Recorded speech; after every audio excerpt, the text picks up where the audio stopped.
Human nature is a complex and multifaceted entity.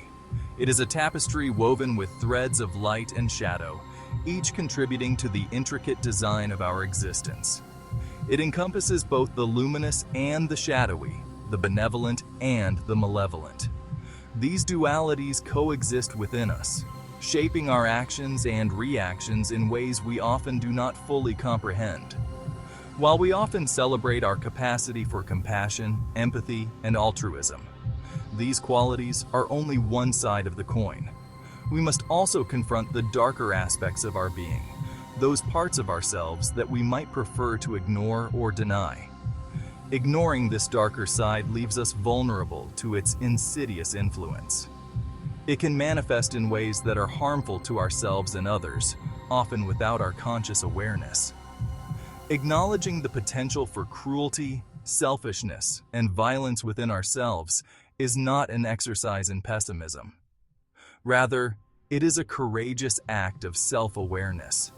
It's a necessary step toward understanding the complexities of human behavior. By examining these darker traits, we can learn to manage and mitigate their impact.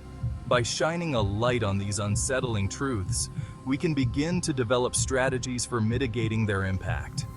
This process involves introspection, education, and a willingness to face uncomfortable realities. We can strive to create a world where the better angels of our nature prevail.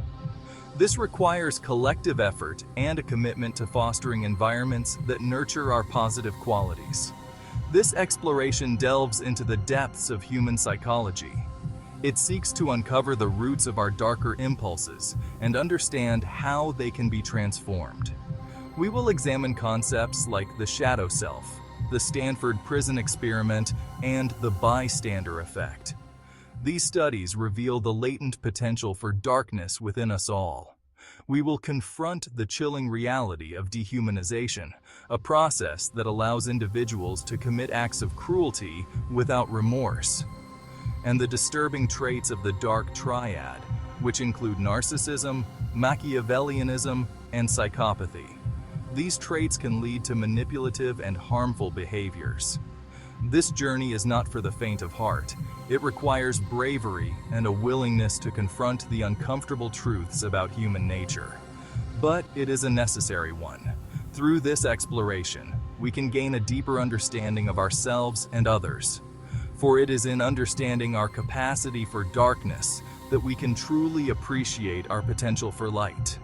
This duality is what makes us human, and embracing it can lead to a more balanced and fulfilling life.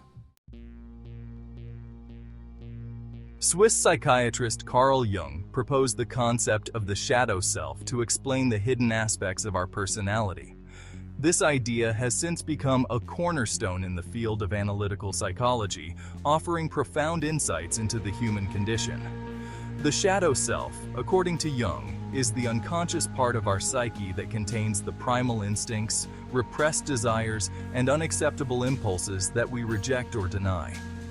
These elements are often buried deep within us, hidden from our conscious awareness.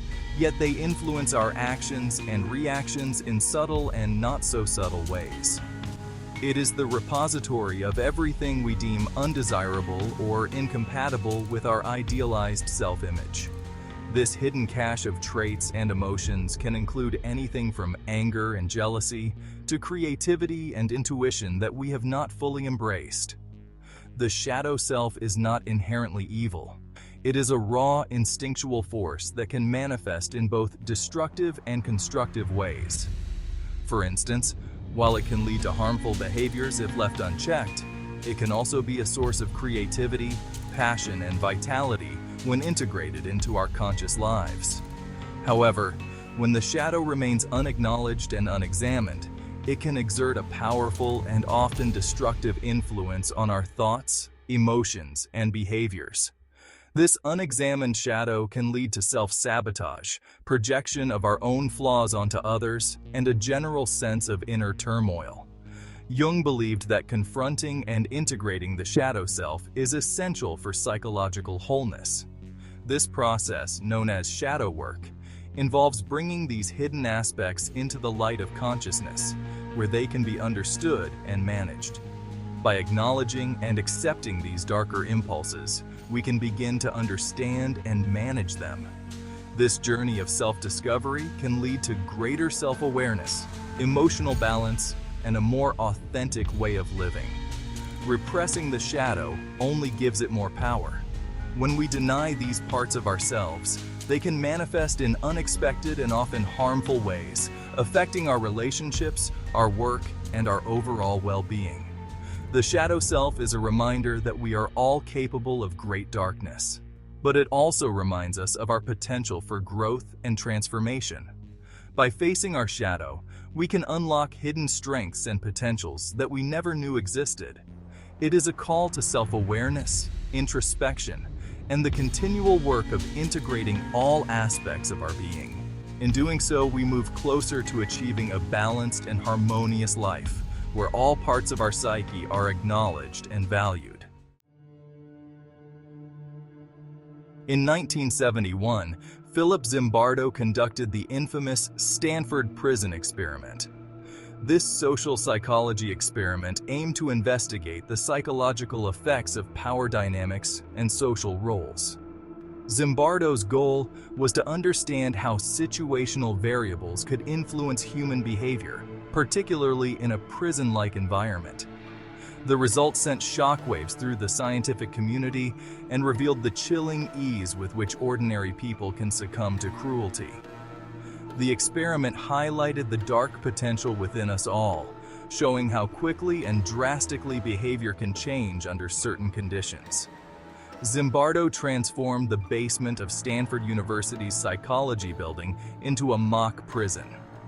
This setting was meticulously designed to replicate the conditions of a real prison, complete with cells, barred windows, and a solitary confinement area. He randomly assigned 24 male college students to play the roles of either guards or prisoners. These participants were carefully selected to ensure they were mentally and physically healthy, with no prior criminal records or psychological issues. The guards were given uniforms, batons, and instructions to maintain order. They were also given mirrored sunglasses to prevent eye contact, further dehumanizing their interactions with the prisoners. The prisoners were stripped of their identities, given numbers instead of names, and subjected to simulated prison conditions. They wore smocks and had chains placed around their ankles, symbolizing their loss of freedom and individuality. The experiment, intended to last 2 weeks, was terminated after just 6 days. The rapid escalation of abusive behavior and emotional breakdowns among participants made it clear that continuing the study would be unethical. The guards, consumed by their roles, became increasingly authoritarian and abusive. They imposed harsh punishments, such as forcing prisoners to perform degrading tasks or subjecting them to physical and psychological torment. The prisoners, stripped of their autonomy and dignity, exhibited signs of emotional distress, helplessness, and even mental breakdown. Some prisoners experienced severe anxiety, depression, and a sense of hopelessness, illustrating the profound impact of the oppressive environment. The Stanford Prison Experiment serves as a stark reminder of the power of situational factors in shaping human behavior. It underscores the importance of understanding the context in which actions occur, as even the most well-intentioned individuals can be led astray by their environment. It demonstrates that even well-adjusted individuals can be susceptible to cruelty and abuse when placed in positions of power or subjected to dehumanizing conditions. The experiment's findings continue to resonate today, reminding us of the need for vigilance and ethical considerations in positions of authority.